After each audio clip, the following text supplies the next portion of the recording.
сонсогчдоо та бүхнийхээ өдрийн амгалан алтхын жаргалан телевизийн уран бүтээлчид миний ажлын өрөө нэвтрүүлгийнхээ ээлжид дугаарыг үзэгч та бүхэндээ төлөвлөж байна.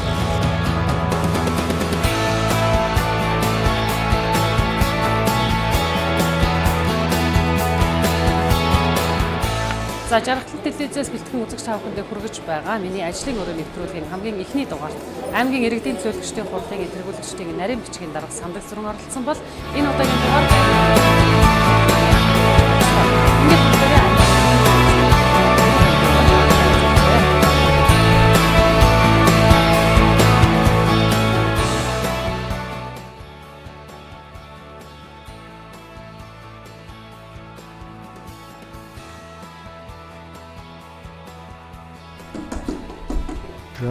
За сайн байна уу? За сайн байна уу? За таны ажил дээр сайн уу? Сайн. Жаргалан телевизийн уран бүтээлчид миний ажлын өрөө гэсэн нэвтрүүлэг хийж байгаа. Тантай болцсны дагуу хүрээд ирлээ. Сайхан болчих чинь. Сайхан болчих чинь. За. За аль дөрөлийн сайн байна. Сайн. Дүүлжээ дарга уран бүтээл сайн уу? За уран бүтээл. За. Таны ажил дээр сайн. Гол ойр юмд явж байна. Ер нь сүүрэн шах байна уу? Сайн Улаанбаатар явж байсан. Гараадбангаас л одоо хөдөө явах график гаргаад явсан ч. Тэгээд сумдар нэлээд ажиллах гал. За ямар нэвтрүүлэг вэ? Миний ажлын өрөө гэдэг. Таны ажлын өрөөтэй эхлээд тавьсан. Тэгээд бид нар эхний нэвтрүүлэгтээ танаа нарийн бичгийн даргаыг оролцуулсан. За. Тэгээд хоёр дахь нэвтрүүлгийн урилгыг хүлээж авсан танд телевизийн нэг уран бүтээлчдийн өмнөөс болоод үзэгчдийн өмнөөс бас юу нэм баярлаж талархсан илэрхийлээ. Тэгээд хоёулаа эхлээд таны ажлын өрөөтэй танилцъя тий. За тэгье. За иргэдийн хурал гэдэг бол үнэхээр бас иргэдийн төлөөлөл болсон. Ийм байгууллага нутгийн өрөө өдөртөх ёсны ийм байгууллага. За манай ажлын өрөө одоо яг л ийм хувийг ажиллаа хийгээд сууж илаа. Тэгээ сая та бүхэн маань 20 минутын өмнө ирэх гэсэн үг ярьлаа. Тэгээд одоо бас та бүхэн хүрэлцэн ирсэн маш их баярлж байна. За одоо хаанаас танилцсан бэ? За таны өрөөтэй танилцсан. Таны өрөөний түүх юу вэ? Одоо та энэ өрөөнд хэддэх хурлын дарга нь болж ажиллаж байна? Тий энэ өрөөний түүх гэвэл энэ бас их гайхамшигтай түүхтэй юм өрөө. За 1992 оны 8 сарын 25-нд тухайн одоо социализмын үед бол ардын хурлын одоо хурал гэж байсан тийм ээ. Тэр маань одоо манай засаг нутаг дэвсгэр нэгж түүний удирдлагын тухай хууль маань өөрчлөгдөж нутгийн өрөө удирдах ёсны байгууллага буюу иргэдийн хурал гэдэг ийм одоо шинэ нэр томьёо гарч ирсэн 92 онд. Тэгээ манай аймгийн иргэдийн төлөөлөгчийн хурлын анх дугаар хуралдаа 1992 оны 8 дугаар сарын 25-нд болсон байдаг. За тухайн хуралд одоо хурлын одоо орлогч дарга байсан Мая дарга одоо нээж үг хэлж тухайн одоо орон нутгийн сонгуульд 53 мандат өгье одоо төлөөлөгчид ингэ сонгогдож анхныхаа хурлыг одоо хийж байсан юм түүхтэй. Тэгээ энэ хурлаас манай тухайн үеийн Монгол Ардын хувьсгалт намын дарга байсан Батмөнх дарга анхны аймгийн иргэдийн төлөөлөгчийн хурлын дарга болж энэ өрөөнд одоо бас сууж ажил үйлчлэгийг эхэлсэн түүхтэй. Тэрнээс хойш үе үеийн иргэдийн төлөөлөгчийн хурлын дарга нар маань одоо энэ өрөөнд одоо сууж үйл ажиллагаагаа явуулж тийм ээ энэ олон ястан энэ сайхан ховд нутгийнхаа ард иргэдийн сайн сайхны төлөө хөгжил дэвшлийн төлөө олон одоо бодлого шийдвэрийг гаргаж ингэж л одоо ирсэн түүхтэй ийм өрөө. За би бол 8 дахь иргэдийн хурлын дарга байх шүү. За Батмөнх дарга, Даваа Жамбал дарга, Ширэндэв дарга, Дээ Ширэндэв дарга, Хоо Ширэндэв дарга, Батуулд дарга, Баяр сайхан дарга. За ингээд бараг 7-8 дахь иргэдийн хурлын дарга байна тий. Тэгээд яг л тэр мөчөөс одоо бараг 25 жил энэ өрөөнд энэ нутгийн өрөө удирдах ёсны байгууллагын үйл ажиллагаа явагдаж хавдчуудын маань ажил амьдралын одоо ихэнх одоо бодлого шийдвэр энд гарч тийм ээ хэлэлцэгдэж ингэж байна. За миний санаж байгаагаар би бол 2008 оноос энэ аймгийн иргэдийн хурал тэгээд энэ засгийн хамгаалалтын газар тэр нь ойрхон ажиллаж ирсэн мэргэжилтнээс эхлэв. Энэ ширээн дээр лав аймгийн иргэдийн хурлын тэргүүлэгчдийн хурал болдог байсныг би сайн санаж байна. Хуралдаанд бас олонтаа асуудал оруулж хэлэлцэж байсан. Миний мэдхээр сүүлийн үед ч тийм. За өмнө нь бол мэдээж 20 гаруй жилийн түүхэнд бол энд бол маш олон одоо хурлын шийдвэр гаргадаг, уулзалт цуглаан болдог, ажил амьдрал уцалсал ийм сайхан халуун дулаан сайхан энэ хэрэгтэй ийм өрөөд. Тэгэхээр ер нь өнгөрсөн хугацаанд хурлын дарга хийж исэн дарга нараас хамгийн залуу та байгаа. Манай аймгийн тухайд бол тийм манай аймгийн тухайд бол тийм ээ. Тий би 38 настай аймгийн иргэдийн хурлын дарга хэмээх хүндтэй энэ хариуцлагатай албанд одоо сонгогдсон. Ер нь эргээд бодоод байхад бас сум сумын төлөөллүүд энд бас хурлын дарга хийжсэн байна. Тийм, Манхнаас тийм. бол Батуулга дарга та Тийм, байгаа юм Батуулга байна. дарга байна. За манай Батмунх дарга бол Эрдэнэ өрн сум, Даваажинбал дарга, Цэцэг сум гэх мэт тийм. Ширин дарга, дарга, Чандмал сум, Баяр сайхан даргын үед Баяр сайхан дарга, Буянд сум тийм байна тийм. Ааха. Дээд Ширин дарга, Эрдэнэ өрн сум гэх мэт одоо ер нь олон ясны үлгийн нутаг. Тэгэл ер нь манай аймгийн одоо боловсрогчны бодлогоч тийм байх хэрэгтэй тийм ээ. Энэ олон ясны үлгийн нутаг учраас ер нь л одоо аль болохоор ясны үндэснийхэн төлөвлөлийг оролцуулсан ийм одоо удирдлагын багийг бүрдүүлж ажиллах хэрэгтэй гэсэн ийм миний зүгээр хувийн бодол байдаг. Аймгийн иргэдийн хуралч тэр засаг даргын тамгын газар тэр боловсрогчны бодлогоо бол энэ зөвхөлж чиглүүлж явах хэрэгтэй гэж ингэ. Одоо юуныг хэрэгтэл нэг өхрийн бөөрш гал гэр нэхрийн сэтгэлтэй. Тийм ардам билээ тий. Тэгэхээр хурлын даргын ажлыг аваад та. За суучвах уу? Суусуу. За 6 сар өнгөрч байна уу тий? 6-7 сар болж байгаа шүү. 7 дугаар сарын 15-нд анх дугаар хуралдаа маань болж манай төлөөлөгчд одоо 100% одоо саналаар намайг аймгийн иргэдийн хурлын даргад томилсон. Тэрнээс хойш одоо бараг 6-7 сар болж байна тий. Хагас жилийн үргэлжсэн байна. Хурлын даргын ажлыг аваад та өрөөндөө ер нь хэр зэрэг өөрчлөлт зохион байгуулалт хийсэн бэ? За өөрчлөлтгээд байхаар зүйл ер нь их ховор цөөх хийсэн шүү. Ер нь яг зүгээр манай баяр сайхан дарга бол сайхан төгчүүлсэн байсан. Тэгээ орж ирээд яг тий орж ирээд нэг айхтар олон зүйлийг бол нэг өөрчилж барайгүй. Ер нь л баяр сайхан даргын яг адилж ийсэн тэр өрөөнд л ер нь бараг адилж байгаа.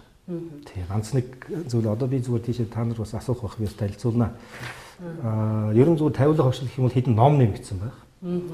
За тэгээд ер нь бараг тавилга бол нэмэгдээ гэж хэлж байна. Нутаг уул усны зураг бол ганц нэг зураг бол тий өөрчлөгдсөн тий. За нэгэнт одоо таны өрөөтэй танилцж байгаа юм чи хоёлаа бас таны өрөөтэй танилцаа. За ингээд нар зөв тойроо явуучих уу? Тэгээ нар зүйд ороод явчихъя. Тий, за зүрхсэн. За энэ ширээн дээр сууж болдог хүүхд түүхийг одоо би сая та бүхэнд хэллээ. Аймгийн иргэдийн хурлын тэргүүлэгчдийн хуралдаан бол энд болдог байсан. Одоо бол өөр зохион байгуулалт болсон. Бид нэр одоо юус ийшээ орж харах байх. Иргэдийн хурлын тэргүүлэгчдийн хуралдаан бол арай өөр өрөөнд болдог. За энд бол одоо би иргэдтэй уулзах, тэдний санаа бодлыг сонсох, тэдэнд тулгамж байгаа асуудлуудыг одоо таньж мэдэх тийм ээ. Иргэдийн уулзалтыг ихэвчлэн энэ өрөөндөө энэ ширээн дээр хийж байгаа. Заман ажлын албаныхаа нөхдүүд байгууллага тийм ээ. Газар агентлагийн дарга нарыг хүлээж авч үүрэг чиглэлөх энэ зүйлүүд бол энэ ширээг ихэвчлэн ашигладаг. Ийм ширээ байгаамаа. Иргэдийг ер нь хичнээн одоо хүлээж авч уулзч чинь 7 хоногт одоо иргэдийг бол ерөөсөө ажлын өдрүүдээр яг нээлттэй хүлээж авч байгаа. Ер нь яг манай ажлын албанаас нь 2 өдөр ч юм уу ингэ зохицуулт хийгээд иргэдийг уулзч явуул яасан гэсэн юм байдлаар бас зохицуулт хийсэн байл. Гэхдээ би бол тэрийг бол нэг хүлэн зөвшөөрөхгүй байгаа. Яг тэгвэл энэ чинь иргэдийн төлөөлөгчийн одоо иргэдийн төлөөллийн байгууллага. Тийм учраас иргэдэд ямар одоо асуудал байна, ямар бэрхшээл зуулан байна тэрийг нээлттэй сонсч байх нь зөв гэж ингэж бодож байгаа. Би бол иргэдийг бол уулзъя гэсэн үед нь бол байнга одоо хүлээж авч байгаа. Дээрээс нь ажлын албаны дарга болон ажлын албаныхаа одоо мэргэжилтнүүд, ажилтнуудыг бол ер нь иргэдэг байнга түргэн шуурхаа, хөнгөн шуурхаа хуулийн дагуу тийм ээ үйлчилжээ, битгий чирэгдүүлжээ гэдэг байдлаар байнга одоо үргэлж өгч байгаа. Дээрээс нь одоо иргэний танхим гэдэг энэ доор нэг давхарт байгаа шүү дээ. Тэр танхимыг одоо бид нэр тогтчуулах гээд бас ингээд зураг төсвийг гаргацсан явж байна. Тэндээ бас иргэдээ хүлээж авдаг. Манай төрийн бус байгууллагууд, иргэний нийгмийн байгууллагууд тэнд бас үйл ажиллагаагаа явуулдаг, хурал цуглаанаа хийдэг тийм ээ. Тийм байгаасаа гэж бодоод энэ иргэний нийгмийн танхимаа бас ингээд тогтчуулах гэдэг ингээд явж байгаамаа. Иргэд ер нь ямар асуудлаар илүү төлхөө хандж байна? Ямар санал тавьж байна? Манай иргэдийн маань ихэнх одоо яг надад орж байгаа асуудал бол ерөөс ажлын байрны асуудал. За зарим тооны, цөөн тооны бол шагналтай холбоотой асуудлууд. За их цөөн тоогоор бол одоо энэ аймаг орон нутгийн ажил амьдралтай холбоотой асуудлаар ер нь хандна. Ихэнх залуучууд бол ерөөсөө ажлын байрны тухай асуудлаар л одоо хандж байгаа. Тэгээ би дөнгөж өнөөдөр бас энэ нөгөө хөдөлмөр эрхлэлтийг дэмжих чиглэлийн сургуультанд ороод сая бас нэг үг хэлээд ингээд гарлаа л да. Тэгээд ер нь зүгээр залуучуудын хөдөлмөр эрхлэлтийг дэмжих чиглэлээр ч юм уу манай Ховд аймаг бол нэлээд хэдэн төсөл бас хэрэгжүүлэх гэдэг. Иргэдэн байгууллагад ажлын байр нь олдож өгдөг. Ялангуяа хамгийн хамтлагтай манай 20-оос 35 насны залуучууд ажлын байргүй байна. Ихэнх одоо жишээлбэл бид нар дээр орж иж байгаа иргэдийн өдөрт 10 иргэн орж ирэхэд 7 нь бол ерөөсөө ажлын байр хүссэн. Ийм л байдалтай байна. Тэгээ бид нар бас энэ Швейцарын хөгжлийн агентлаг хөдөлмөр нийгмийн хамгааллын яамныхантай хамтраад энэ одоо төрийн хувийн хвшлийн одоо түншлэлийг бэхжүүлэх чиглэлээр за мөн одоо энэ ажлын байрыг нэмэгдүүлэх чиглэлээр сургалт зохион байгуулад дөнгөж одоо та бүхний өмнө би одоо бас тэр сургалтанд оролцоод бас санаа оноогоо хэлээд ингээд явж байна. Тэгээ ажлын байрыг нэмэгдүүлэх чиглэлээр за дээрэс нь одоо энэ гэр бүл залуучуудын хөдөлмөрийг дэмжих чиглэлээр манай аймгийн засаг даргын мөрийн хөтөлбөрт бол 33 заалт орсон байна. Тэгээ ийм заалтууд бол орлоо. Тийм учраас та нар маань энд одоо бид бүхэнтэй ийм чиглэлээр хамтарч ажиллах одоо ийм шаардлага байна гэдгийг бас яамныхаа хүмүүст тэгээд энэ ажил олгох эзэдийн холбооныхоо хүмүүст за дээрэс нь иргэний нийгмийн байгууллагын хүмүүст бас танилцуулаад ингээд сая гарч ирлээ. Би энэ за миний одоо тавилга гэснээс одоо өрөөндөө авсан ганц зүйл бол энэ манай бас л залуу уран бүтээлчид дэмжиж байгаа. Манай Ховд аймгийн Буян сумын харьяат Аюурзан гэдэг сайхан зураач залуу байгаа. Манай Ховд аймгийн Жаргалан сумд амьдардаг. Тэгээ тэр залуу маань одоо манай энэ бол одоо манай ховдчууд их сайн байд. Манай манхны баян төмб хайрхан. Тэгээ наагуурын төгрөг гол маань усч байгаа. Энэ бол одоо манай манхны дээдлийн аршаа таваа. Та манхан сумын аль баг вэ? Би бол Баян гол багийнх. Би бол яг энэ Харуулсан нуурын хөвөнд энэ Жаргаланд хайрхны биелд өсөд өрсөн. Манай аав ээж ах дүү одоо бүгд л тэнд бас ажил амьдарч байгаа. Ерөөсөө нэг 50 км дахиад аавынхаа бууцанд орочдөг юм л хүн байгаа. Нутаг ус ер нь тэнгэр хангаа нутаг ус тийм ээ. Тэнгэр эцэг газрын жимэн байнгал одоо бидний харж ивэж явдаг байх гэдэг итгэдэг ийм л хүн байгаа. Тийм учраас бас нутгийн ус одоо зөвхөн намаа гэлтгүү тийм ээ. Манай ховдчуудыг маань бас ивэж тэтгэж яваасаа гэж ингэж бодоод бас нутгийнхаа ийм хайрхны зураг ингэж зуруулаад энэ бол яг өөрийн жинхэнэ оригинал уран бүтээл гэж хэлж бол ингээд зуруулаад тавьчихсан байгаа. За тэгээ ингээд дийшлээд явах юм бол мэдээж манай одоо бас манай объектны хөлгийн нутгийн одоо ховд нутгийн маань одоо туг байна. За төрийн далбаа маань байна, төрийн сүлд маань байна. За энд бол нэлээд олон одоо ном бүтээлүүд бол байгаа. Энэ ихэнх нь бол хүмүүс бас бэлгэлдэг те. Дурсагдаг ийм зүйлүүд. Тэгээд одоо Монгол улсын алдартан гавьяатнуудын одоо үүх түүхээс эхсүүлээл тийм ээ. Ажил амьдралын сайхан дурсамжуудаас эхсүүлээл, уран зохиолын номноос эхсүүлээл маш олон төрлийн. Одоо мөн уржигдэрхэн гихтэл одоо манай Ховд их сургуулийн багш доктор Мөнгөн хүүгийн Гамболд Алтан ураанхын Занын жилхрийн удмын туульчид гэдэг ийм сайхан бүтээл одоо туураад нээлттэй хийсэн. Би бас одоо очиж бас хүндэтгэл үзүүлсэн. Тэгээд Гамболд багш маань одоо ийм ном бэлгэлсэн байх жишээ нь. За ингээд одоо маш ийм дандаа ийм хүмүүсийн бэлгэлсэн дурсагсан ийм одоо бүтээлүүд энэ одоо энэ шкафанд байна. Тэгээ хурал семинар сургалтад одоо гарын явуулгаж тараас. Тэгээд одоо жишээ нь энд ихчил одоо бүх одоо 2012 оноос хойш бүх одоо төрийн мэдээллийн сэтгүүлийн байх жишээдээ одоо бүх л одоо хууль. Та өөрөө ер нь хэр зэрэг ном цуглуулдаг вэ? Хэр зэрэг ном уншдаг вэ? Тий, ном бол их сайн уншиж шүү. 2008 билүү 9 онд би энэ Төв номын сангийн одоо нөгөө гэрээр ном тий шилдэг уншигч болж исэн юм түүхтэй. Ер нь номыг бол байнга уншина. За яг ихэнхдээ бол уран зохиолын ном уншдаг. Энэ түүхтэй холбоотой номуудыг уншдаг. Хүмүүсийн одоо дурсамж унших юм дуртай ийм хүн байгаа тий. За иймэрхүү байна энэ талд бол. Ном уншдаг гэснээр таны ширээн дээр Монголын нууц товчхон харагдсан юм. Ер нь бол байнга таны ширээний ном гэж ойлгох. Тий энэ юу штэ.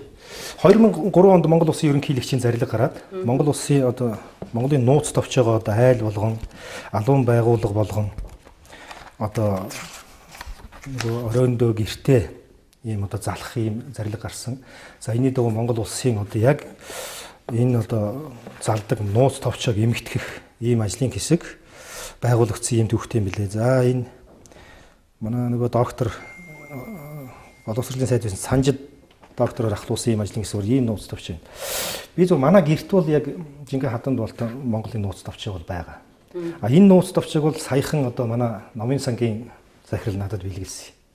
Тэгээ би одоо ингэ ширээн дээр ингэ тавьчихсан хаяа ингэ сөхч үздэг ийм л байгаа. Нууц товчоог бол би нэлээд уншсан. Тэгээ одоо ер нь айл болгон алуун байгууллага болгон ингэ сайхан ширээндээ залтсан байгуул их зүгээр юм гэж боддتي. Яг энэ уншигч болж исэн уншигч минь одоо хурлын дарга болчиход ном унших зав хэр гарч. Ер нь ховор. Зав гарвал одоо нэг одоо ялангуяа нэг яг хууль мөөлтэй холбоотой номнуудад зөвч харахгүй, эдийн засгийн холбоотой номнуудад зөвч харж явахгүй болохгүй байна.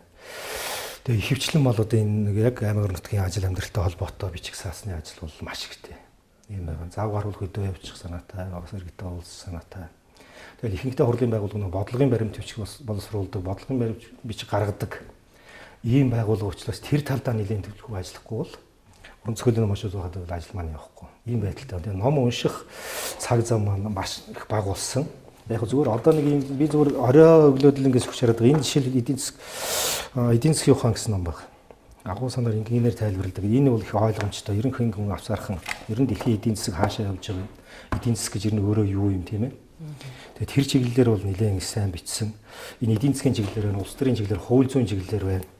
Ийм их гоё ном байдаг. Энэ надад бол нэлээд олон салбарын ном байгаа. Тэгээд энэ номыг бол нэлээд харж байгаа сүлүүд.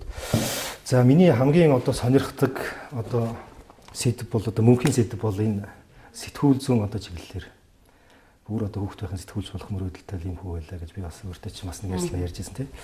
Тэгээд энэ зөв ярих ухаан, зөв амьдрах ухаан. Энэ чиглэлийн номнуудыг бол ер нь байнга л уншиж харсагч дээ. Тэгээд хүнд нэг айтайхан нэг давуугаа хэлчихсэн тийм ээ. Тэгээд ер нь энд ялангуяа энэ залуучуудыг энэ жишээлбэл иймэрхүү номнууд байна. Энэ амьдрах ухааны номнууд байна.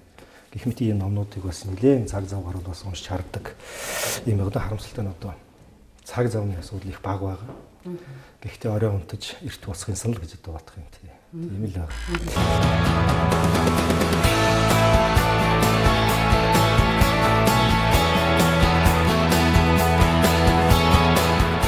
Хурдан даргын ажлыг аваад бас мэдэхгүй тийм ээ бас тулгамдсан өөрт бас яг тулгамдж байгаа асуудал яг юу тулгарч байна. Тийм мэдээгүй хүн болгон бас төгс байна гэж байхгүй шүү дээ. Мэдхгүй чадахгүй зүйл бол зөндөө байгаа. Гэхдээ манай сайхан монголчуудын сайхан уламжлал ахмадаадаасаа суралцдаг тийм ээ. Асууж лавладаг ийм зүйл байна. Би бол зүгээр яг хүний хувьд бол нөгөө мэдхгүй дугаас уусаас тийм мэддэг хүнээс нь асуугаад ингээ хийгээд сураад мэдээд авбал хамаагүй илүү гэдэг ийм л зарчмыг баримталдаг. Тэгээ манай үеийн дарга нар байна тийм манай дээд ширэндэв дарга надтай их ойрхон байгаа. Баяр сайхан дарга маань өөрөө хойрхон манай дөрөв дахь ажиллаж байна тийм ээ. За хаяа Батуул даргатай уцаар явах зөвлөх жишээний ийм зүйлүүд байна. Манай аймаг нутгийн удирчээс төрийн байгууллагад ажиллаж олон сайхан ахмадууд байна. Тийм манай даваа даржгаа байна тийм. Шавдаага интерээс ярина асуу. Энд олон жил ажиллаж амьдарч байгаа юм манай баг 20 гаруй жил төрийн албан зүтгэсэн сайхан боловсон төрийн албан агчид байна. Энэ хүмүүсээс энэ ямар хүчлээ энийг яах вэ зүү гарцсан айлуу гэж асууж сургадаг. Сурч байдаг. Өдөр болгон хүн ирээсээ сурч байгаа. Тэрнээс гадна бас за яг хурлын даргын ажилд яг баруун гар болж туслах ямар хүн байдаг вэ? Яг хурлын ажлын албанд. Ер нь манай хурлын даргад үйлчилдэг ажлын алба байгаа. Манайхан 10 гаруй хүний бүрэлдэхүүнтэй тийм ажлын алба байж байгаа. Мэдээж баруун гар болж ажилладаг хүмүүс бол манай хурлын нарийн бичгийн дарга сандаг сурын даргаас ихсэл байна. Хоёр хилцээний дарга маань байна. За дээрээс нь бид нар жишээ сандаг сарын дарга битээр орж ирээд энэ мэрэгссэн тийм ээ. Энэ олон жил бас ажиллаа хийж байгаа хүмүүсийг нэг хальт солиод нэг хайхтар хөдөлгөөн үүсгэдэг гэж бодоогүй. Хурлын байгууллагууд 10 гаруй жил ажиллаж байгаа хүн чил байна тийм ээ. 2-3 жил ажиллаж байгаа хүмүүс чил байна. Энэ хүмүүсийг хамгийн гол нь ажилдаа зөв мэрэгшүүлэх тал дээр нь тийм дадлагжуулах тал дээр бид нар бас нэлээд анхаарч байгаа. Тэр олон жил ажилласан хүмүүсийнхээ туршлагаар тийм ээ заа зөвлснөөр бол нэлээд ажиллах хичээж байгаа. Жишээл манай хурлын олон нийтэд харилцах хилцээний дарга манай Багдал дарга байж байна тийм ээ. Төрийн байгууллагын салбарт 30 гаруй жил ажиллаж байгаа. Ялангуяа энэ эдийн засвар татвар тийм ээ. Энэ нийгмийн албан чиглэлээр бол маш олон жил ажилласан юм хүн байна. Манай засаг шаргал дарга байна. Хүмүүнлэгийн байгууллага улаан загалмаа байгууллагыг 8-9 жил удирдсан. За энэ хурлын байгууллагт орж байгаа бас 5-6 жил ажиллаж байгаа. Их мэтийн туршлагатай хүмүүс байна. Шинээр орж байгаа сайхан залуучууд бол байна. Тийм учраас эднэр маань миний ажлын баруун гар гэж хэлж болно. За дээрэс нь нэг зүйлийг бас заавал хэлэхгүй байж болохгүй. Манай аймгийн иргэдийн хурлын төлөөлөгчд гэж сайхан тулхтай түшигтэй ийм хүмүүс энэ удаагийн бүр эрхээ хугацаанд сонгогдсон. 3 удаа сонгогдсон 3 хүн байна. За 2 удаа сонгогдсон 14-5 хүн байна. За анх удаага сонгогдож байгаа тэгээд хүмүүс нь байж байгаа. Гэхдээ анх удаага сонгогдож байгаа хүмүүс бол их хвчлэн сум орнотог удирдах байсан, байгууллага удирдах байсан тийм ээ. Төрийн бус байгууллага удирдах байсан, иргэний нийгмийн байгууллагууд ажиллаж байсан ийм туршлагатай хүмүүс байгаа учраас бид нэр бас ялангуяа энэ аймгийн иргэдийн хурлаас гарч байгаа шийдвэр бол нэлээд бас боловсруулагдаж, нэлээд бас ултаа зүртэй, үндэслэлтэй ингэж гардыг болов уу гэж бодож байгаа. Тэгээд төвчтэй тустай хүмүүс маш их олон байгаа. Ялангуяа тэргүүлэгчтэй. Манайх чинь 11 тэргүүлэгчтэй. 11 тэргүүлэгч дотор салбарын мэрэгссэн ийм хүмүүс байна. Ардын нам гэлтгүү, ардсан нам гэлтгүү. Бүгдээрээ за энэ зүйлийг яаж шийдвэрлэх вэ? Ард иргэдийн маань амьдрал ахуйд яаж хувь нэмэртэй байх вэ? Тийм ээ? Яаж хууль энэ төрийн бодлогыг зөрчихгүй байх вэ гэдэг талаас нь бид нэр маш их олон талаас нь яар шүүж байгаад бодлого шийдвэрээ гаргадаг. Ийм гар нийлсэн бас баг ажиллаж байгаа гэж ингэж бас хэлж байна. За тэгэхээр өнгөрсөн 4 жилийн хугацаанд Монгол Ардын нам бол сөрөг хүчин байсан. Ардчилсан нам бол ирэх барьж исэн. За яг энэ үед бол хамгийн их шүүмжлэл гаргадаг, үг хэлдэг хүний нэг бол та байсан. Одоо бол та аймгийн иргэдийн хурлын дарга болчлоо. Тухайн үед шүүмжлэл хэлдэг байсан хүн маань өнөөдөр хурлын дарга болоод эргээд шүүмжлэл сонсох юм хэр зэрэг вэ? Ер нь альва асуудал ер нь бодиттой хандъя гэж боддог. Тэгээд яг их хийсэн ажлаа дуусгах юмсан гэж боддог тийм ээ. Аль болохоор одоо жишээл нэг хуралдаан суухад энд өрөвтэй суух юмсан санаа оноогоо хэлэх юмсан энэ сонгогчдын одоо юу хөсөж мөрөөдөж бодож байгааг бас нэг уламжилчих юмсан намжуулчих юмсан гэж л ингэж боддог. Ер нь өнгөрсөн 4 жил яг сөрөг хүчнэр ажиллах бол хэцүү. Тэгээ ялангуяа манайх чинь үнэлэхүү цөөнх байсан учраас 27 13 байсан шүү дээ. 28 13 байсан шүү дээ. Гэхдээ бидний үг бол мэдээж тэр түүхэнд протокол тэмдэглэлээ түүхэнд үлдэж байгаа ч гэсэн яг санаа оноо яг тэр төрийн бодлого тусах зүйл нэг үйлхэд их бага байсан. А гэхдээ бид нар бол заавал тэр санаа оноо хилдэг ийм л байсан. Одоо бол харин ир зовлон мэддэг учраас би энэ цөөнхийнхээ үгийг маш их сонсож байгаа. Ялангуяа цөөнхөөс ирж байгаа санаа оноог маш их сонсох. Сая засаг даргын мөрийн хөтөлбөр боловсруулахад бүр албан одоо бичиг нөгөө сөрөг хүчин одоо жишээл ардчсан нам руу илгээгээд тав хүн маань бас мөрийн хөтөлбөр санаа оноогоо хэлээч гэдэг. Олон одоо зүйлүүд мөрийн хөтөлбөрт нь жишээл төлөөлөгчдийн маань санаа туссан байх жишээтэй. Тэгээд ерөөсөө нөгөө хүн хэлхээснээс цааш жижигхээснээс орохгүй гэдэг шиг ер нь хүний санаа оноог авчааж тэгээд зөв буруугийн одоо бүгдээрээ хилцэж байж ингэж боловсруулж байгаа учраас ер нь энэ аливаа ажил бол нэлээд бас тууштай их сайн өрөөгөөжтэй байгаа байх гэж ингэж найдаж байгаа. Тэгээ сая зүгээр та нэг олон үг хэлсэн шүүмжил гэхээс илүү ер нь санаачлал гаргаж яг энийг нэг ингэчүүл яасан те. Энэ ажлыг нэг ингээ зохион байгуулчул яасан. Энэ одоо баримт бичигт нэг ийм санаа өгчүүл яасан гэдэг байдлаар нэлээ ярьдаг байсан. Тэгээ надад нэг юм яг хүмүүс маань бас нөгөө тухайн төлөөлөгч маань бас үнэлсэн гэр гэжтэй тийм ээ. Энэ хамгийн олон удаа үг хэл санал гаргасан төлөөлөгч шалгах өргөмжил урсгалын зүйл хадгалуулах 15 оны 12 сарын 3 гэж. Тэгээ баяр сайхан даргын баримттай. Тэгээд аливаа юмд одоо бас нэг тууштай хандах гэсэн гэж л боддог юм бас илрэл тийм ээ. Тэгээд энэ төр шүүмжил гэдэг алга шүү. Санд гаргасан гэж шүү гол нь. Гол нь бодлоо санд гаргасан. Тэгээд нэг юм дурсамжтай байд юм. Тэгээд ер нь зүгээр аймгийн иргэдийн хурлын дарга гэдэг бол бас хариуцлагатай хэмжээтэй юм ажил. Тэгээд сая бид бүхэн одоо 2 ч удаа засгийн газрын хэрэг газраас зохион байгуулад аймгийн иргэдийн хурлын дарга нар засаг дарганы сургалт семинарыг одоо зохион байгуулсан.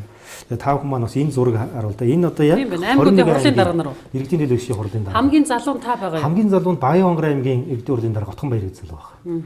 Тийм 81 оны залуу байна лээ. Тэгээд дараа нь бол би орж байгаа. Ер нь зүгээр дундаж нас бол нэг 45 орчим насны ийм хүмүүс. Хамгийн ахмад нь ямар хүн? Адил аймгийн хурлын. За Дархан улаан аймгийн иргэдийн хурлын дарга Батбаяргаа нэг ахмад бахаа гэж би харсан шүү. За Сүхбаатар аймгийн иргэдийн хурлын дарга маань бас туршлагатай олон жил сонгогдсон. За нэг хурлын дарга маань 7 удаа сонгогдсон гэсэн шүү. Аймгийн иргэдийн хурлууд 7 дахь удаага сонгогч байна гэж ярьж байна лээ. Гэх мэтийн туршлагатай сайхан одоо иргэдийн хурлын дарга нар бол энд бол зөндөө байгаа. Тэгээд энэ сайхан дарга нартайгаа сайхан танилцсан. Манай ангийн даргаар нийслэл иргэдийн төлөөлөгчдийн хурлын дарга Сандуу дарга томилогдсон. Нутгийн удирдлагын холбооны тэргүүнээр манай нийслэлийн засаг дарга бөгөөд Улаанбаатар хотын захирагч Батуул дарга ажилладаг шүү дээ.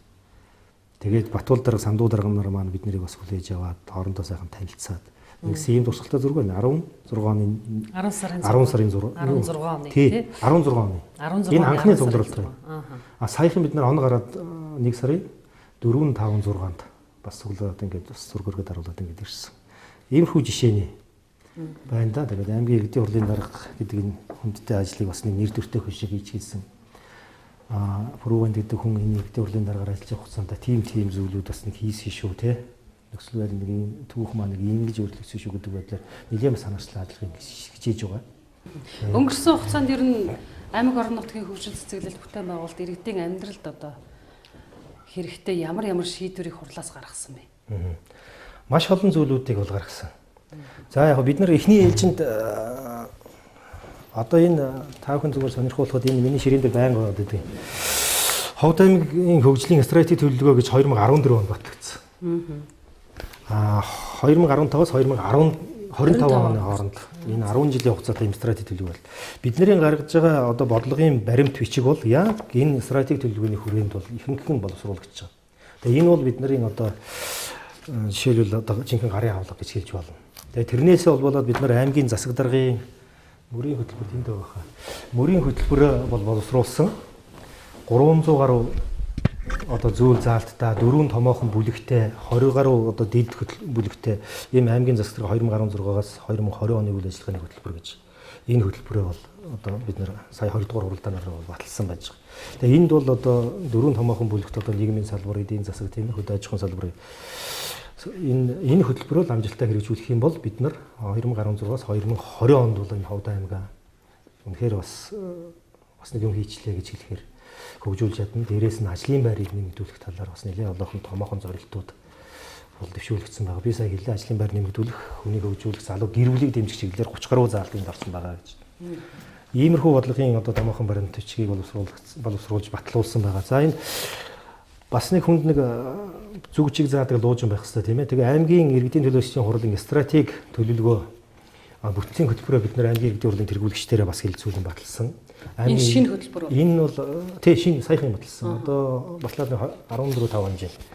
Энэ манай инкманд дахь төлөөлөгч тэргүүтээ бас төлөөлөгчд маань бас санал тавьж ирсэн байгаа 2 дугаар хуралдаан дээр. Та нар стратеги төлөвлөгөө бас нэг зүг чигээ заадаг юм байх хэрэгтэй шүү. Стратеги төлөвлөгөө гэж юм. Хуучин ч бол стратеги төлөвлөгөө байсан л да. Хуучин бол үндсэн чиглэлгээд иргэдийн төлөөлөгчийн хурлын хуралдаанаараа батлан явуулдаг байсан. За 12-оос оноос эхлээд бол ер нь нэг стратеги төлөвлөгөөгөө батлан явах зүг юм байна гэдэг стратеги төлөвлөгөөтэй болсон. Бид бүхэн бас энэ төлөвлөгөөгөө батлаад ингээд ажиллаж байгаа. Энд бол энэ засаг даргын мөрийн хөтөлбөрт ороогүй бодлогын шинжтэй томоохон одоо зүйл залтуудынд орсон. Бид нар одоо энэгээ бариад ажиллана.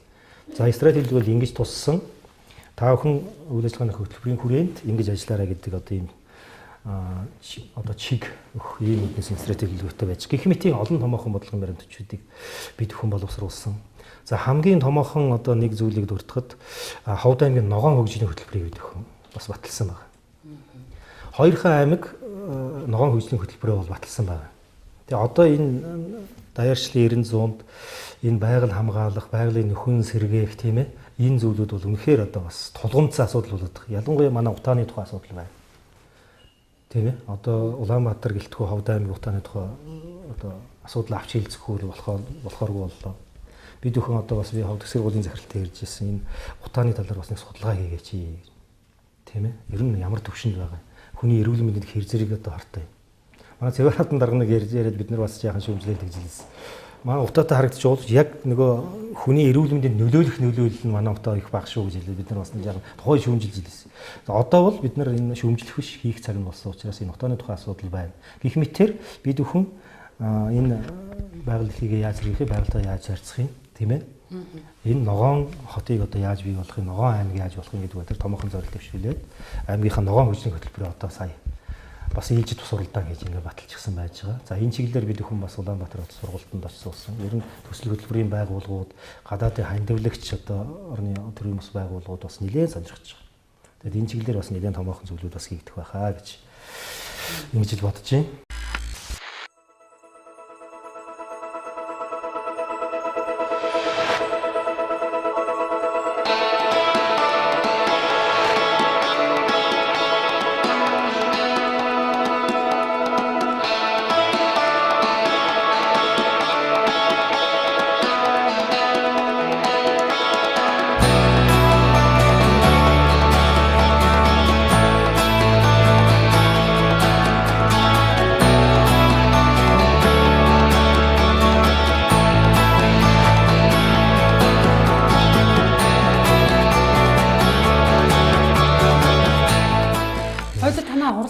Өөрөөтэй танилцъя.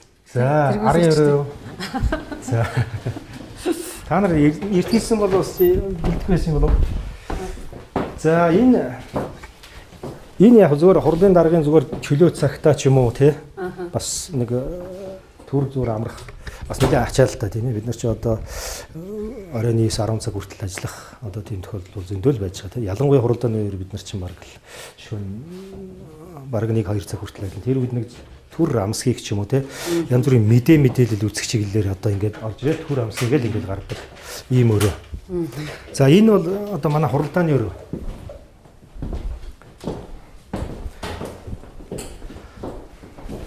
За энэ өрөөнд бол аймгийн иргэдийн төлөөлөгчдийн хурлын тэргүүлэгчдийн хуралдаан за болон бусад одоо аймгийн иргэдийн төлөөлөгчдийн хурлын дарга одоо байгууллагын дарга нарт одоо өрөө чиглэлөх хөрөх төрийн бус байгууллагууд одоо ирж хурал зөвлөгөөнөө хийх тийм ээ.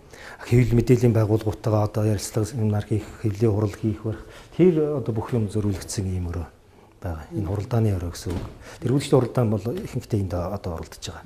Тэргүүлэгчдийн хурал ер нь 7 хоногтой гэдэг юм уу? 14 хоногтой сарда улиралдаа. Тий, аймгийн иргэдийн төлөөлөгчдийн хурлын тэргүүлэгчдийн хуралдааны байнгын дэг гэж байгаа. Дэгийнхээ дагуу бид нэр ер нь 7-оос 14 хоногт нэг удаа хуралдах хэрэгтэй. Тэгээд 7 хоног болгоны 5 гарагт буюу 3 дахь өдөр ихэнхдээ хуралдаж байгаа. Яг гоо зарим нэг өдөр 1-7 хоног алгасах байх ийм зүйлүүд бол байна. Ер нь ихэнхдээ л хуралдаж таардаг. За нэг одоо асуудлыг дахиж боловсруулах шаардлагатай үүднээс 5 дахь өдөр хуралдаж байгаа жишээ нь ганц нэг өдрөөр ингээ хойшлох барих тохиолдлууд бол байна. Хөвчлэн л энэ хуралдаа шийдвэрээ тухай үед нь гаргаал ингээл явж байгаа. Төлөөлөгчд, тэргүүлэгчд ер нь хуралдаа тогтмол оролцож байна уу? Ер нь бол тогтмол оролцсон, байнгын оролцдог тэргүүлэгчд байна. За ганц нэг тасалсан тэргүүлэгчд байгаа. Гэтэ тэр бол өөрсдөө бол хувьсарч байгаа. Хүний нэг ажил амьдрал болсон онаасаа шуух барих тийм ээ. Тийм зүйлүүд маш их байдаг. Гэхдээ нэг зарчим бол ерөөсөө заавал 50-60-аас дээш хувьтай л одоо хуралдах хэвээр байна. Эрс хүрчиж хуралдах хэвээр. Ихэнхдээ манай хуралдааны одоо тэргүүлэгчийн хуралдааны эрс бол нэг дунджаар нэг 75% байна гэж сая манай тайлан гарсан байна л. Өнгөрсөн 6 сарын хугацаанд одоо нийтдээ хэдэн удаа хуралдсан бэ тэргүүлэгчд? За 19 удаа оролцсон байсан баг шүү. 19 удаа хуралдаж нэг 3 зөвшөө нэг 100 гаруй тогтоол шийдвэр гаргасан байх жишээтэй. Тэгээ хөвчлэн одоо за төсөл хөтөлбөрөөр батлах тийм ээ. Ялангуяа энэ аймгийн иргэдийн хурал хуралдсантай холбогдуулаад одоо төсөв хөтөлбөрөөр батлах, мөрийн хөтөлбөрөөр батлах чиглэлээр бол нэлээд олон удаа хуралдсан. За тэгээд манай амьдрал баян чи манай хөдөлмөр бүтээлээ өнгөлүүлэх хүмүүсийн шагнал төрийн дэд одоо мэдээд уламжлах асуудал бол байнга одоо хуралдаанаар орж байна. Гэх мэтийн одоо ийм зүйлүүдээ бол бид нар бас цаг тухайн үед ингээд хуралдуулаад ингээд явж байгаа. Дээрээс манай аймгийн иргэдийн хурлын төлөөлөгчдийн одоо нэг тавьдаг асуудал бол ерөөсөө төлөөлөгчд мэдээлэл ирэхгүй байна гэдэг асуудал ер нь урд нь бас л байнга гарч идэг. Энэ талын одоо ажлыг бас нэг нэлийн зэгслэх үүднээс бид бүхэн одоо намуудын бүлэгт одоо нэг ажилтан өгөөд тэгээд одоо бүлэг хариуцуулаад ингээд ажилтдаг ажилтнтай болсон. Ажил үүргийн хуваар дээр нь яг одоо чи энэ намын бүлгийн төлөөлөгчд ийм мэдээллийг өгч явах хэрэгтэй. За байнгын групп одоо Facebook групп бол ажиллаж байна. Тэр группөөрөө дамжуулаад аймгийн иргэдийн хурлын тэргүүлэгчээр гарсан одоо тогтоол шийдвэр. За тэгээд бусад одоо мэдээллүүдийг одоо группөөрөө дамжуулаад төлөөлөгчдөд өгчих жишээ нь. Иймэрхүү байнгын одоо төлөөлөгчд ажлын албан одоо уялдаа холбоог сайжруулах чиглэлээр бас нэлээд зүйлүүд одоо хийгдэж байна гэж ойлгож байна тий. Эндээс одоо яг Монгол Улсын хөдөлмөрийн баатар ардын жүжигчдэд одоо медаль гардуулах зарлиг тогтоолын юу тушаал тогтоол энд гарна тийм ээ. Тэгээ шагнал өх зарим үйл ажиллагаанууд бас энэ танхим зохион байгуулагддаг. За тэгээ одоо манай Ховд аймгийн сүлд талбай одоо өөрчлөгдөж байгаа шүү тийм ээ. Нэг өөрчлөлт 3 жил болж байгаа. Тэр энтрийн түүхэн шийдвэрүүд энд гарна. Гэх мэтэр олон түүхэн шийдвэрүүд бол яг энэ өрөөнд одоо бас гардаг юм байгаа. Ер нь хурлын байгууллагууд одоо ирэх барих 4 жилдээ бас нэг өөр гэсэн онцлогтой. Өөр гэсэн бас нэг үлдэцтэй зүйл хийх бодолтой байдаг байх. Мэдээж тий. Тэгэхээр өнгөрсөн 4 жилийн хугацаанд яг юу үлдсэн бэ? Энэ эх 4 жилд ер нь хурлын байгууллагыг шинээр ямар зүйлийг хийж хэрэгжүүлэе гэж бодож зорж байгаа вэ? За яг нь өнгөрсөн 4 жилийн хурлын байгууллага аймгийн засаг дарга түүний тамгын газар бол тийм муу ажилласан гэж би ерөөсөө боддгоо. Би яг л энэ тэргүүлэгчдийн багторол энэ тэргүүлэгч тэгэл ажиллаж олон түүхэн шийдвэрүүдийг бас гаргасан ийм одоо амжилттай ажилласан гэж боддог. Ялангуяа манай улсын тий эдийн засгийн байдал, санхүүгийн байдал бас гайгүй байлаа. Нилээ олон одоо жишээл орон нутгийн хөгжлийн гарагч 20 гаруй тэрбум төгрөгийг одоо 12-аас 16 он зарцуулаад гэж хэлсэн. Олон бүтээн байгуулалтын ажил хийгдсэн. Тэрнийг бол одоо бид муу хийсэн, сайн хийсэн гэдэг зүйл байхгүй. Гагцгүй манай энэ Ховд аймаг өөрөө хөгжсөнд байх хэвээр. Ард иргэд нь ашигтай, орлоготой тийм ээ нүүр тэнгэр нөгөө зохин өгдөл байх хэвээр гэдэг зарчмыг л баримтал. Эх 4 жил одоо энэ бид бүхэн чи одоо ажиллаад бас нэг он дамжчихлаа тийм ээ. Эх 4 жил бол олон зүйл хийгээ.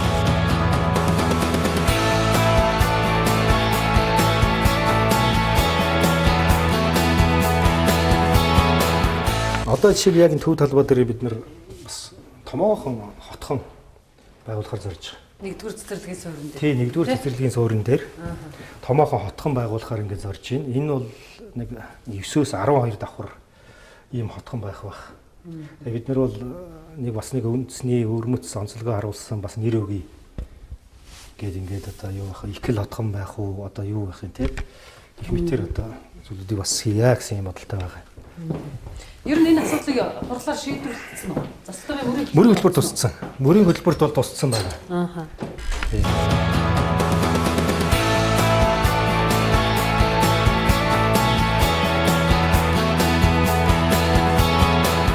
Нэг үлдэлцээ зөвлөснөөс бас аймгийн засаг даргатай тэгээд аймгийн иргэд урлагийн төлөөлөгчтэйгээ яриад байгаа нэг зүйл бол бид өхөн ер нь Монгол улсад анхудаа энэ нүүдэлчин хотхон гэдэг зүйлийг байгуулъя гэж ингэж яриад байгаа. Манай малчид одоо жишээлбэл манай Ховд аймагт 7400 гаруй малчин өрхөтэй. Тэр малчин өрхүүд маань энэ жишээлбэл аймгийнхны нүдэд авч орж ирээд тэгэл нэг айлын хаяанд дуугаал тэгэл байж байгаа л явдаг. Тэгэл захаар бахан манарч байгаа тэгэл буцаа явдаг. Олигтой ганц аяг цай ууч чадахгүй шахуулын 10 санд руу юм хүмүүс л ууцдаг шүү дээ. Яг амьдрал дээр бол тийм л байна. Тийм учраас энэ 7000 гаруй өрх малчин өрх байна гэдэг чинь 14000 гаруй хүний асуудал байна. За нэг амбулд 3 малчин хүн байлаа гэхэд бараг 20 гаруй мянган хүний асуудал энд байгаа юм. Тийм учраас энэ малчидаа бас нэг орох оронтой тийм ээ. Бас нэг хариуцдаг ийм байгууллагатай ийм болгоё гэж бид нар бас яриад байгаа. Тэгээд аймгийн би санаачлага гаргаад манай малчтаас ялангуяа хөдөөжихөн салбарт ажиллах хүмүүсээс ийм санаачлага гадаг. Тэгээд би аймгийн засаг даргад бол энэ санаагаа хэлсэн юм байна. Ер нь нэг ийм санаачлага яваад байна. Энийг ер нь дэмжүүл яасан юм. Тэгээд аймгийн засаг даргын бүрийн хөтөлбөрт Монгол малчны нүүдэлчин хотхон гэдэг зүйл байгуулнаа гэж. Тэгээд тэрэнд нь юу байх юм гэхээр манай малчтын одоо бүхэл ажил амьдралтай холбоотой зүйлүүд байна. Эхний ээлжинд одоо сайхан зочид буудал байг тийм үү. Сайхан ирээд амраад тэндээ одоо усасанд ороод ингээд уцаа явчихдаг. За дээрээс нь тэр сүү цагаан идэгийн одоо зардаг, борлуулдаг дэлгүүр нь байг. Нэг эмч эмнэлгийн одоо анхан шатны үйлчилгээ үзүүлчихдэг байг тийм ээ. Үзүүр одоо кино, ши янз бүрийн одоо урлагаар үйлчлүүлждэг байг тийм ээ. Тэгээ ирээд нэг удаан сайхан амраад тэр нь одоо малчтад хөнгөлтэй өнөөр үйлчилдэг. Ийм сайхан хотгонтой болвол яасан гэсэн ийм санаачлал гараад аймгийн засаг даргын мөрийн хөтөлбөр тусцсан явж байгаа. Бид бүхэн бол одоо хөрөнгө санхүүгийн асуудлыг талаас нь одоо бас яаж шийдвэрлэхээр бас хөөцөлдөж байна. За тэгээд энэ манай малчид өөрсдөө санаачлал гаргаж байгаа учраас өөрсдийн дэмжлэгийг бас авъя гэж байгаа. Жишээлбэл манай Ховд аймагч нэг 400 гаруй мянгад малчинтай шүү дээ. Мянгад малчид маань одоо тодорхой нэг малчин нэг 10 хонд үлчдэг ч юм уу. Нэг малчин нэг хонд үлчдэг. Тэгэл тэр хөрөнгөний бараг 50% нь гараад ир. Тэгээд төрөөс дэмжиж аймаг орнотыг бодлогоороо одоо бас дэмжиж уйлдуулаад өгье. Малчтынхаа дэмжлэгийг авъя. Гээд одоо нэг томоохон төсөл эхлүүлэх гээд бид нар бас яриад байна. За одоо энэ хавраас бол ер нь төслийнхээ ажлыг эхлүүлээд тэгээ тэр хотхныхоо одоо зураг төсөв гаргахаас эхлүүлээд тэгээ ер нь бодит ажил болоод тийм энийг л нэг бодит ажил шаарддаг бол. Үе яг одоо бид нар нэг 17 18 онд амжуулаад хийчүүлэх сайхан байхгүй тийм ээ. Тэгээ малчид маань зөвхөн одоо малчид нэг айлын одоо ах дүүнэрээ барааддаг биш тийм мэдээж орж гарна тэр ойлгомжтой. Гэхдээ өөрийн нэг 90 онтой хүн шиг ирээд нэг сайхан амарч жагаад ажлаа амжуулаад хонж өнжөөд ингээд явцдаг бол их сайхан юм уу гэж ингэж л хараад байгаа. Тэгээд энэ бол яг манай улсын хэмжээнд бол анхдагч байж магадгүй баг. Тийм яг зүгээр жижиг одоо малчтын одоо хотхон гэр өргөмөргөө тиймэрхүү зүйлүүд бол энэ тэнд бас харагдчихэд юм байл. Энийг бол цогц байдлаар нь шийдэх гэсэн юм санаачлал гараад ингээд явж байгаа. Малчтаас өөрөөс нь гарсан учраас би малчтынхаа дэмжлэгийг бас нийлээ авах байх гэж бодод байгаа. Тийм. Таны ч одоо хэдэн жил аймгийн иргэдийн хурлын төлөөлөгч хийлээ. Би 2012 онд л анх сонгосон шүү дээ. Өмнө нь бол 8 онд бол Жаргалан сумын иргэдийн хурлын төлөөлөгч тэргүүлэгч байсан. Сумын иргэдийн хурлын. Тийм Жаргалан суманд. 8 онд бол аймгийн иргэдийн хурлын төлөөлөгч тэргүүлэгчээр. За одоо 12-аас ингээд суманд аймагт ингээд нийлээ 3 дахь удаа аймгийн одоо иргэдийн төлөөллийн байгууллага. Үндсэндээ 12 жил одоо. Тий 12 жил одоо иргэдийн хурлын төлөөлөгч гэсэн юм. Одоо зүйлээр л ажиллаж байна да. Тэгээд манай иргэд сонгогчд маань бас ихтгэл хүлээгээд бас баярлж байгаа. Тэр хүмүүсийнхээ ихтгэл алдчихгүй юмсан. Тийм ээ. Тахилт багаас гарлуу та. Тий, Жаргалан сумын тахилт баг. Тойргийнхаа сонгогчдтой ер нь хэр зэрэг уулзч байна. Ер нь бол байнгын л холбоотой. Тэгээ сая одоо багийн даргын сонгуул боллоо. Энэ үеэрл ихэнхтэй айл бас л уулзаал ярьж хөрөөл ингээл явж байна. Ер нь байнгын л ирэх холбоотой байдаг. Ирэх холбоогүй байх юм бол сонгохгүй шүү дээ. Тийм ээ. Шууд өдөртөх ажил та хийж илөө. Яа аймгийн намын хорооны дэд дарга бас ер нь зүгээр миний анхны ажлын гараа бол энэ соёл амралтын хүрээлэн гэжтэй үндэснэ. Одоо манай хүүхдийн парк гэж Улаанбаатар хотод. Хүүхдийн паркийн ерөнхий менежер байсан би. 2000-аас 2002 онд 2 жил гаруй хугацаанд. Тий. Тэгээд энэ дээрээ энэ үйлдвэрчний хэвэл баруун бүсийн одоо зохицуулагчаар 1 жил 2 жил орчим ажилласан. За Miat компани төлөөлөгчөөр нэг 3 жил 5 сар ажилласан. За тэгээд хамгийн газарт одоо төрийн засгийн удирдлага хэлсэн мэрэгчлэнээр 4 жил гаруй ажиллаад шууд одоо нам руу очсон. Ардын намын орооны улс төрийн ажилтны дэд даргаар 4 жил гаруй ажилласан. Ийм л ер нь амьдралын хүүхдтэй. Ер нь зүгээр нэг айхтар одоо ус төржөөл янз бүр болоод байхгүй ер нь багаас нь тийм ээ. Ийм зүйлийг хийж одоо хүн төлөвшүүлэх зөв гэж боддог байхгүй. Би тэгээд нэг сан 2008-аас 2012 онд төрийн засгийн удирдлагын хэлтсийн мэрэгжилтэн байсан. Яг тэгэхэд нөгөө аймгийн засаг даргын зөвлөлийн одоо яг тэр хурлын ажлын албыг яг хариуцдаг байсан. Хэвлэл мэдээлэл олон нийтийн асуудлаар үздэг. Тэгэхэд аймгийн засаг даргын зөвлөлийн хурлын протоколыг би яг 4 жил бичсэн. 8-аас 12 онд. Тэрэнд одоо бүхэл аймгийн орон нутгийн бодлогын шинжтэй бүх зүйлүүд яригдана. Тэр бол маш их том амьдралын сургууль болсон гэж би боддог. Хамгийн сүүлд хүн яг тэр засаг даргын зөвлөл 13 хүнтэй байлаа гэхэд за одоо тэр дарга үг хэлнэ. Тэр дарга үг хэлэхдээ энэ дээр яг ийм санаа хэлэндэ гэдэг хүртэл болдог байхгүй. За Цэрэнчим дарга үг хэлэх гэж байна. За Цэрэнчим дарга яг одоо энэ асуудал дээр яг ингэж л хэлэндэ гэхэл яг л хэлдэг. Манай туршлагатай жинхэнэ Алтан гэрэл дарга, Цэрэнчим дарга, тэ Наран дорж дарга гэх мэт одоо маш олон засаг даргын зөвлөлийн гишүүд байлаа. Манай Нямдаа дарга бол өөрөө эрдмийн хүн, оюунлаг хүн тэ. Тэгэл тэр протокол би 4 жил бичсэн. Тэгээ үргэлжлүүлээ жаргалан суманд бас 4 жил ингээд тэр эргүүлж төлөөлөгчээр зуудсан.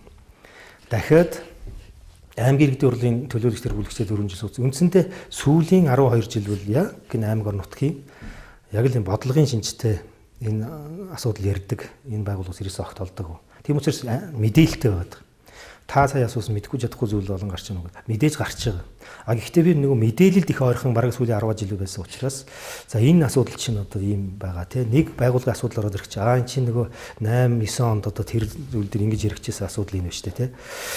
Өнгөрсөн 4 жилийн нэр энэ асуудал чурлаар орж ирээд ингэсэн тэргүүлэгчийн хурлаар ингэж яригчээсэн.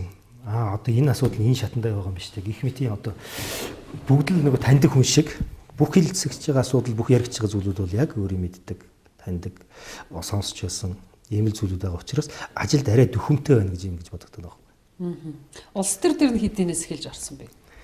2003-4 оноос л одоо энэ намын дэр гэдэг залуучуудын байгууллагаас эхлээл ерний төвтэй гишүүнээр л ингээл явсан.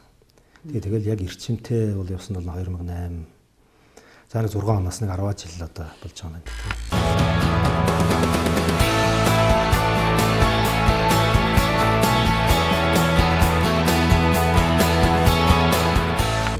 Дараагаа улс төрч гэхээсээ илүүтэйгээр таныг бол манай ховдынхан цаа их хөтлөгчтэй бүхийн тайлбарлагч гэдгээр нь илүү сайн мэдэн шүү дээ. Тэгэхээр яг ийм авьяас таны унган авьяас байсан бах уу? Ямар сургууль төгссөн бэ та? Ер нь хүн бол ерөөсөө яг давуу талаар ашиглах хэрэгтэй шүү дээ тийм ээ. Надад одоо жоох мэдрэмж байнгүй л яг тэрнийг л ашиглах хэрэгтэй. Би оюутан байхдаа би Дорн техник ухааны дээд сургууль гээд одоо манай энэ түүхийн хон Нансал багшийн одоо үүсгэн байгуулсан одоо Монгол Улсын их сургууль нийгмийн хүмүүлгийн сургууль болсон. Тий.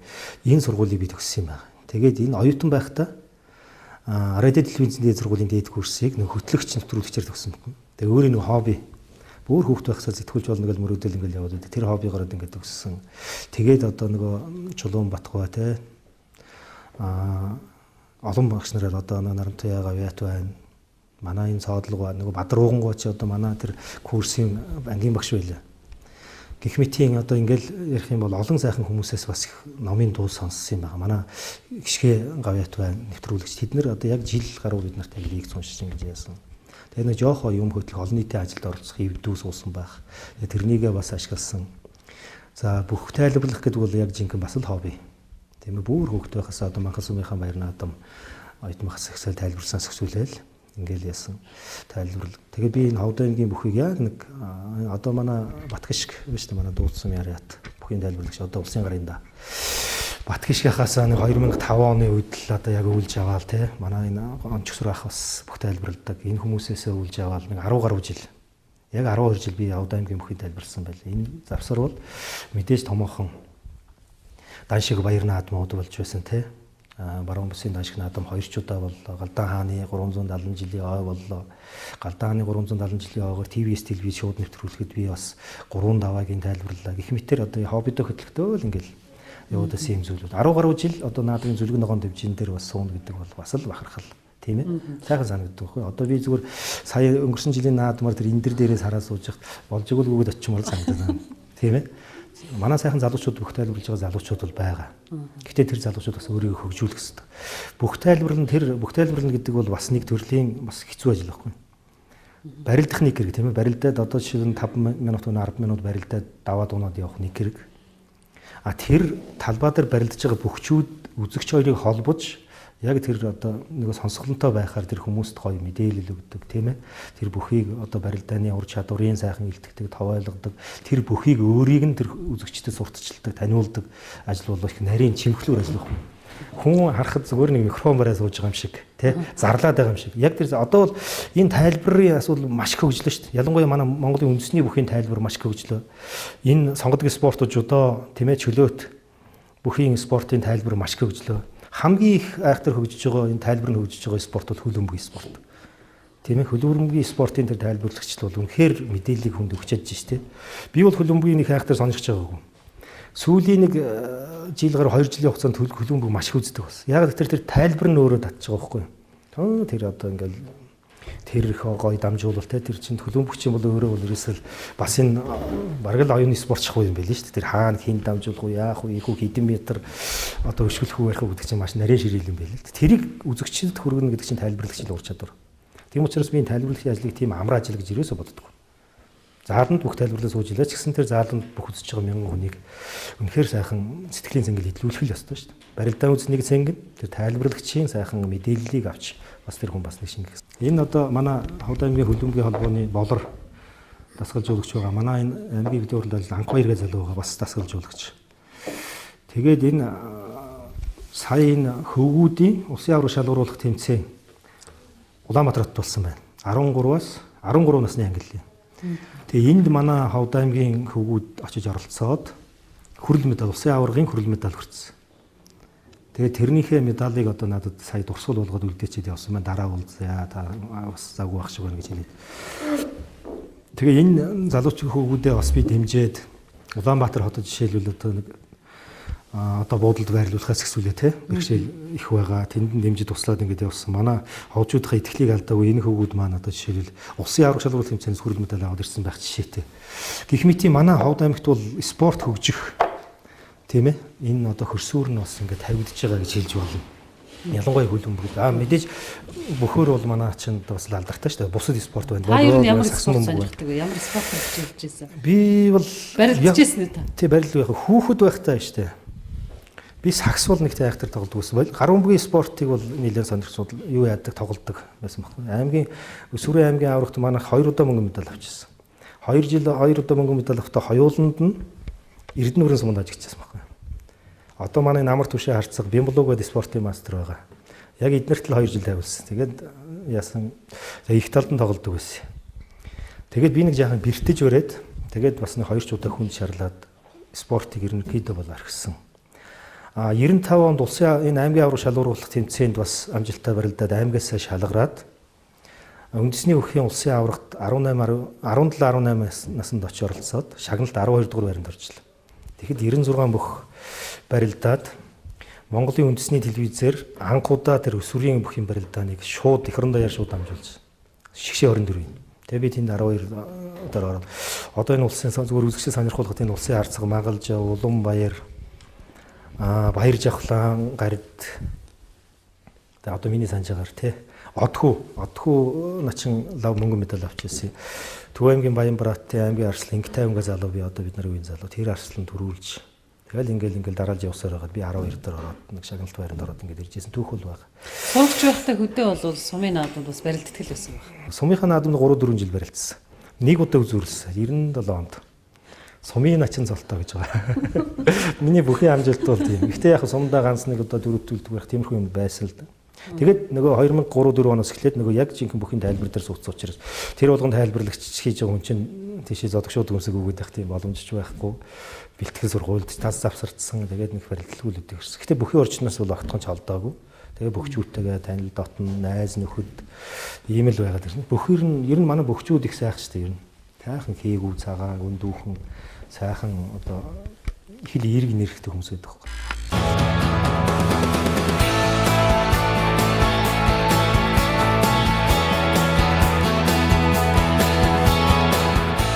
Гэр бүлээ та танилцуулахгүй манай үзэгчдэд. За гэр бүлийн хувьд бол манай эхнэр Туяа, Балмын Туяа гэдэг сайхан бүсгүй. Нутгийн бүсгүй. Нутгийн бүсгүй. Би тэр нэг анги 10 жилийн одоо нэг анги. 1985 онд одоо Манхан сумын 10 жилийн дунд сургууль тохоо залгаж суугаад тэрнээс хойш одоо хэдэн жил болж байна 85 оноос. Бараг 30 жил болж байна тий. 30 гаруй жил болсон байна. Ингээд нэг одоо таньж мэдсэнээс хашаа. Тэгээ банкны салбарт ажилладаг. 2003 онд Тас банкны салбар анх байгуулагдаад анхны одоо 6 ажилтны нэг болол ингээд орсноос хойш идэвгүй. Бараг 10 гаруй жил. Яг л тэр банкнд ажиллаж байгаа. Одоо Тас банкны ерөнхий нэгтлэн бодогчоор ажилладаг. Ийм бүсгүй байгаа. 2 хүүхэдтэй. Охин маань одоо 2 жилийн өмнө 1-р дунд сургууль төгссөн. Тэгээд нөгөө аавынхаа мөрөөдлийг өвлөнө гэж манай охин ярьдаг сэтгүүл чиглэлээр.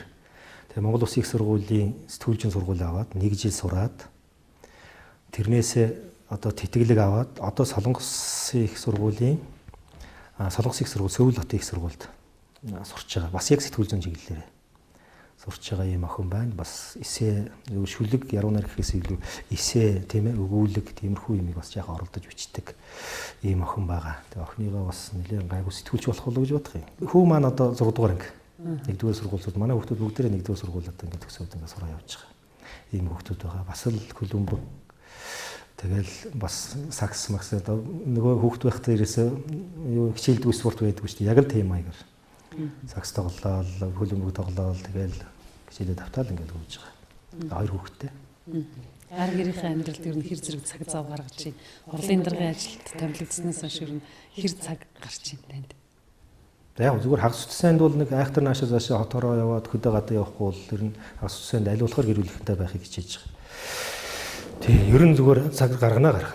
Гэхдээ нэг айхтар одоо байнга л туслаад дэмжиж байнга гэр бүлийнхэнтэй байгаад ч бас чадахгүй. Ихэнхдээ л ер нь наасааш явагдаад таардаг. Тэгэхээр таны ажил амьдралдаа барьдаг гол зарчим юу вэ? Хүнд худлаа хэлэхгүй байх юмсал гэж боддог. Нэг туслана гэсэн бол тэр хүндээ одоо туслахын тулд одоо юу ч хийхээс буцахгүй ийм л хүн байгаа юм би. Гэхдээ тэр болгон санснаар болохгүй. Жишээлбэл яан харахгүй нэг хүүхдээ одоо туслаад нэг ажил амьдралд хөрөгчмээр хүүхдүүд маш олон орж. Гэтэл харамсалтай нөгөө л бэрхшээл зовлон нөгөө л ажлын байрны хомсдол тийм ээ. Тэрнтэй яг хадмар өгөхөөс өөр аргагүй болдог. Ийм тохиолдол бол маш их байна. Яг одоо айлын баг хүүхд үү? Үгүй. Би айлын 4 дахь хүүхд. За. Хэдүүлээ. Бид нар чи 13 л ба шүү дээ. За. 13-ла тэгээд манай одоо хамгийн бага эмэгтэй дүү маань одоо 22 23 настай айлын гэргий болсон хүн байна. Ер нь 13-лаа бол тусдаа гарсан. 13 чинь 26 болсон. 26-аас 2 жилийн өмнө тоолгод манайх чинь 80 гарцсан байсан шүү. Нэг айл л одоо хамгийн дээдлийн айл 6 хүүхэдтэй. Хамгийн бага нь бол баг манайх 2 хүн хүүхэдтэй. Манай аав шир хоёул байгаа. Хоёулаа байгаа. Одоо хэд хүрч байна? Манай аав 74-тэй. Ээж 66-тай юм хүмүүс. Тэр насаараа мал малсан юм хүмүүс. Манхан сумын Баянгол багт одоо яг энэ харуулсан нуурын хөвөнд л одоо насаараа мал. Манай аав бол одоо насаараа өхөр малсан хурчин хүн. Одоо хурчин гомбог үл.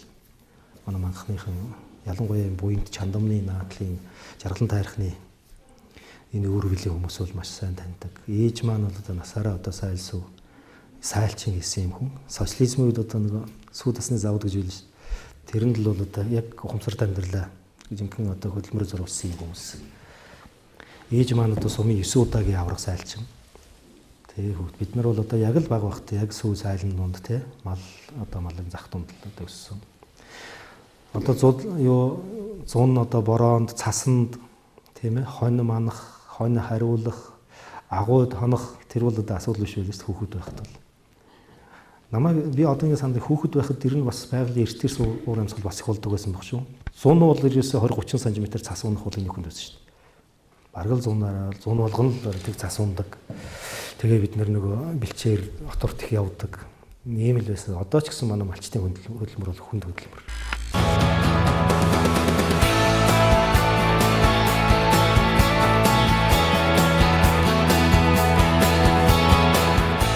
Ер нь хүн одоо ер нь байгаагаар л байх нь зөв тий. Та нар би одоо жишээлбэл та нэг 2 өдрийн өмнө ч нэг өдрийн өмнө таны өрөөнд очиж ийм нэвтрүүлэг авах гэж нэгсэн бол айгүй бэлтгэдэг ч юм уу, юу ярих вүлээ гэж боддог ч юм уу тий. Бас ийм паниктах юм гардаг байсан байж магадгүй. Гэтэл чи бол ерөөсөө нэг 15 минутын өмнө одоо очих гэсэн юм аа энэ зэрэг ярьсан тий. Тэгээ би одоо юугаач бэлтгэлээ юу ч ярина нэг төлөвлөх хэлээ тий. Тэгээ байгаагаараа байгаа нь их сайхан байна. Тэгээ та бүхний бас хүрэлцэн ирээд сайхан халуун дотн яриа өрнүүлээ тийм ээ. Ангийн иргэдийн төлөөлөгчдийн хурлын ажлын өрөө тийм ээ. Энэ бодлого шийдвэр гаргадаг заал танхим ийм байдгийн байна гэдгийг харуулад олон нийтэд харуулад манай сонгогчдод маань харуулад аудитчууд маань харуулсанд маш их баярлалаа. Та бүхнийхээ ажилд амжилт хүсье. Ялангуяа хэвлэл мэдээллийн байгууллагынхаа бид хүн хамтарч ажиллаж хийж байгаа ажлаа тийм ээ. Олон түмний санаа бодлыг аль болохоор л хүргэхийг гэж хичээж хармааж ингэж ажиллаж байгаа. Баярлалаа. Үзэгчдтэй бас ажлын амжилт сайн сайхныг хүсье. Тун утахгүй Монголын уламжилт сар шинийн баяр маань болох гэж байна. Сар шинээрээ бүгдээрээ сайхан бэлэг өрөөлтөй сайхан уулзахын хэрүүл өргөё гэж ингэж бодож байна. Тэгэлгүй явахад хамгийн гол нь миний ажлын өрөөгөд тухайн хүний ажлын өрөөг нь харуулдаг байгаа боловч энэ өрөөнд ажиллаж байгаа хүн аймаг орон нутгийнхаа төлөө ард иргэдийнхээ төлөө юу хийдэг юм бэ? Ямар чухал шийдвэр гаргадаг, ямар ажил хийж байгаа гэдэг зүйлийг л бид нэвтрүүлгээрээ бас үзэгчдэдтэй хүргэхийг бас зорж байгаа. Тэгээд бидний нэвтрүүлгийн урилгыг хүлээж авсан танд баярлалаа. Ингээд үзэгчдийн өмнөөс таны ажилд амжилт хүсье. За баярлалаа. Одоо ингээд уламжил болоод явах тийм. Уламжлал болоод явах. Дарга нарын өрөөгөр бүгдээр нь зочлох. Тэгээд дарга нарын өрөөгөр зочлон. За тэгээд ер нь тэгээд их л олон хүмүүсийг нэвтрүүлэгтээ урьж оролцуулъя гэж манай нэвтрүүлгийн багийнхаа одоо ярилцж байгаа. Тэгээд за их үзэгчтэй тэгэхээр миний ажлын өрөө нэвтрүүлгийнхээ энэ удаагийн дугаарт бид аймгийн иргэдийн төлөөлөгчдийн хурлын дарга пүрэв гандаг урьж оролцуулсан юм а. Бидний нэвтрүүлэгтээ хамт байсан үзэгч та бүхэндээ баярлалаа.